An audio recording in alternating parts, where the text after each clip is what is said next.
Yo les squads, j'espère que vous allez bien. On se retrouve aujourd'hui pour la revue de l'épisode 6 de la saison finale de Shingeki no Kyojin. Il y a beaucoup à dire sur cet épisode et les avis sont très variés. Donc allons de l'avant et commençons. Aujourd'hui je suis en compagnie de la chaîne Manga Alliance avec qui c'est un plaisir de faire cette review. Bonjour à tous, je suis WB de la chaîne Manga Alliance, vous pouvez m'appeler Quentin si vous voulez. Donc Manga Alliance c'est quoi? C'est un collectif de passionnés manga qui avons décidé de s'unir pour créer ensemble notre chaîne YouTube. Nous proposons des vidéos sur divers mangas, bien que ces derniers temps nous nous concentrons particulièrement sur SNK. Et donc merci à vous de nous avoir invités sur votre chaîne.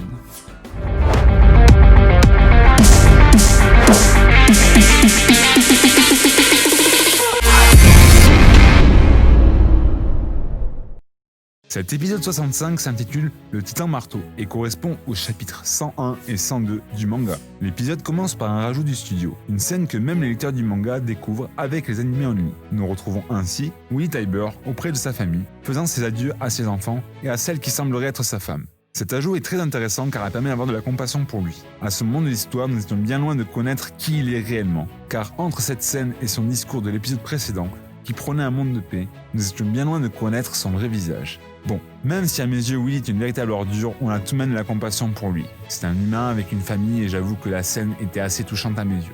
Et c'est d'ailleurs dans la scène suivante que Willy Tybur se révèle réellement. Une scène qui d'ailleurs aurait dû apparaître dans l'épisode précédent, mais que le studio MAPPA a décidé d'utiliser dans cet épisode pour l'utiliser comme un twist auprès du spectateur. Cette scène peut nous rappeler une scène identique présente dans la saison 3, à savoir la discussion entre Erwin Smith et Darius Zackley. Il y a ici un effet miroir. Dans la saison 3, il y avait une scène pour l'exécution prévue d'Erwin, et ici c'est une scène pour la déclaration de guerre du monde entier à l'île du paradis. C'est dans une luxueuse calèche que Willy et Magat nous dévoilèrent leur piège. Alors qu'Eren voulait créer la surprise, nous apprenons qu'en réalité tout cela était une mise en scène de l'aîné de la famille Tybur, qui a volontairement invité tout le gratin mondial afin d'attirer ici même Eren et les habitants de l'île du paradis.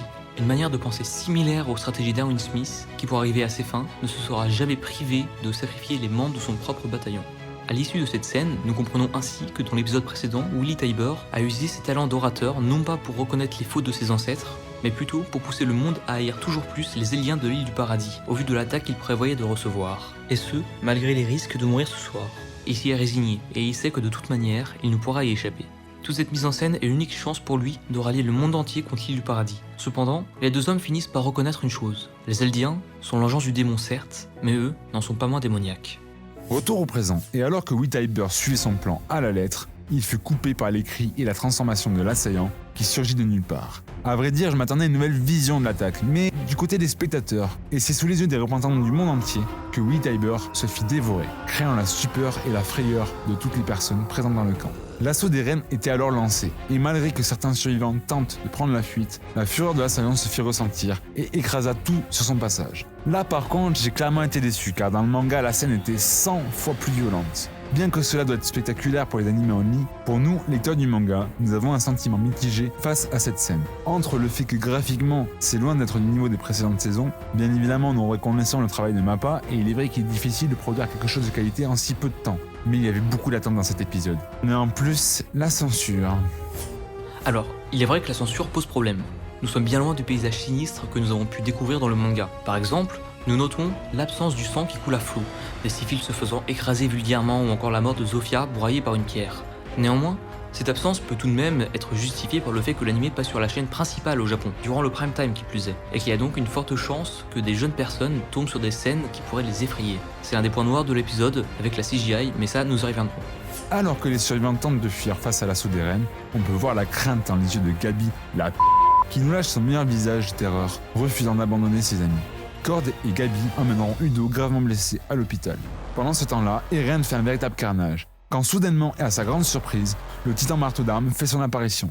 Sa transformation n'étant même pas achevée, Eren ne lui laisse aucune chance et commence à frapper de toutes ses forces avec ses poings durcis. Cependant, la riposte du titan marteau sera instantanée et Eren finira complètement empalé. A noter une fois de plus que même si le manga était respecté, celui-ci était beaucoup plus représentatif. Cependant, même en désavantage, l'assaillant ne cessera d'aller de l'avant et continuera de se battre. Au même moment, de l'autre côté de la ville, Pieck et Porco sont piégés, et c'est à ce moment que le spectateur découvre l'intelligence et la prudence de la détentrice du titan charrette, qui a senti le piège, anticipé et prévenu l'unité blindée qui viendra les secourir et les informer de la situation. Pieck avait bien raison de s'inquiéter, car alors même qu'elle se faisait libérer de ce piège tendu par ce mystérieux soldat, elle put reconnaître un bruit bien familier entendu 4 ans plus tôt à Shiganshina. prêt à venir en aide à un Eren Yeager, mis en difficulté par le titan de Lara Tiber, et des projectiles tirés par des canons anti-titans par l'armée de Magath. Nous apprenons d'ailleurs par ce dernier les détails de son plan machiavélique, qui est non pas de tuer Eren, mais plutôt de récupérer son pouvoir de l'originel, et pour cela, il leur fallait l'épuiser pour le servir sur un plateau d'argent pour le titan marteau. Et ce plan semble parfaitement fonctionner, car au fil du combat, Eren semblait de plus en plus mal au point. Le pouvoir du titan de la famille Tiber se révèle être alors vraiment incroyable et sans limite, grâce à sa capacité de durcissement. Et alors que la tête et les bras de l'assaillant furent sectionnés, l'ennemi public du peuple Mar et désormais de toutes les grandes nations fit son apparition. Et comme un symbole, il fit appel à Mikasa qui fit son apparition. Et là, nous avons selon moi l'un des moments les plus épiques de l'épisode.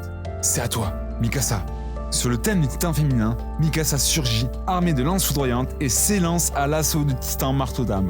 Cette scène était selon moi complètement exceptionnelle. Et mon dieu, l'OST est magnifique. Sans parler du bataillon qui surgit derrière les soldats d'Almar, à la manière de leur apparition dans la saison 3 partie 2. Alors que le marteau semble sévèrement touché, Mikasa rejoint Eren et implore celui-ci de rentrer. Pendant ce temps, la situation devenue critique, Mar décide de rapatrier toutes ses troupes. C'est tout de même une petite victoire pour Magath, car comme l'avait prévu Willy Tiber, tous les pays présents voudront selon lui prendre part au conflit et se dresser contre l'île du paradis. Alors que Mikasa lutte contre le marteau, nous découvrons Jean, devenu chef d'escouade, et Floch. Mais bon sang, il s'est passé quoi avec Floch ? Pour lui, Eren leur montre qu'il faut se battre, et qu'il est tout bonnement hors de question d'attendre la mort bien sagement derrière les murs. On a besoin de ce démon.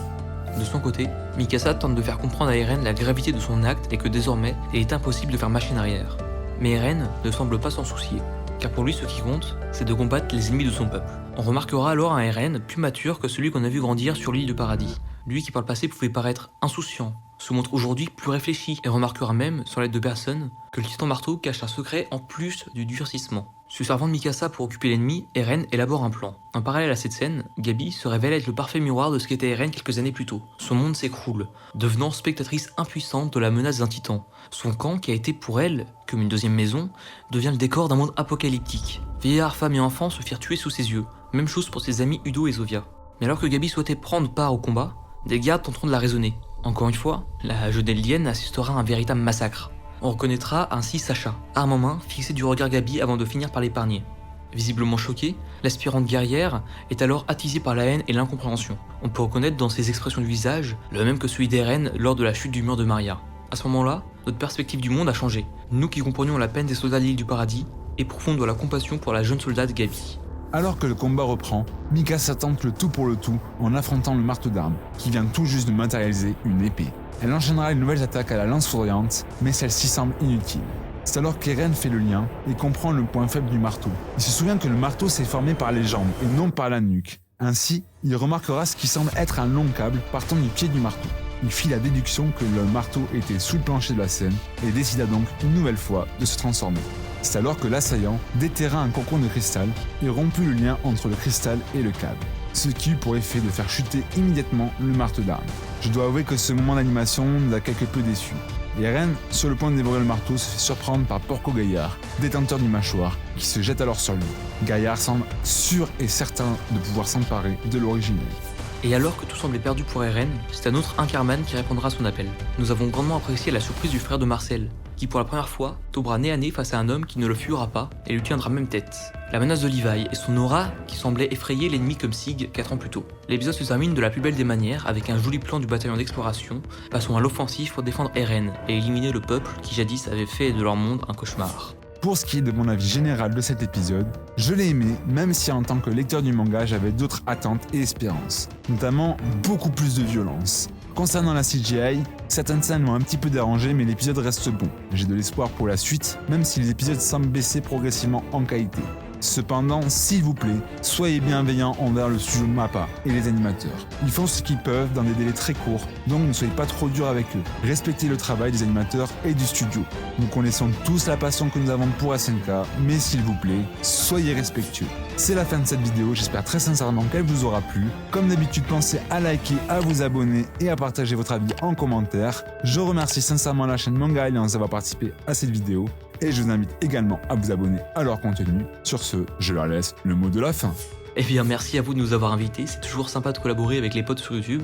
Alors pour revenir à l'épisode, nous l'avons trouvé plutôt intéressant malgré les soucis de la 3D qui ont beaucoup fait râler la communauté. Pour notre part, cela nous a gênés, mais pas au point de trouver cela horrible. Il faut savoir que l'équipe d'animation n'a eu que 6 mois pour animer toute une saison.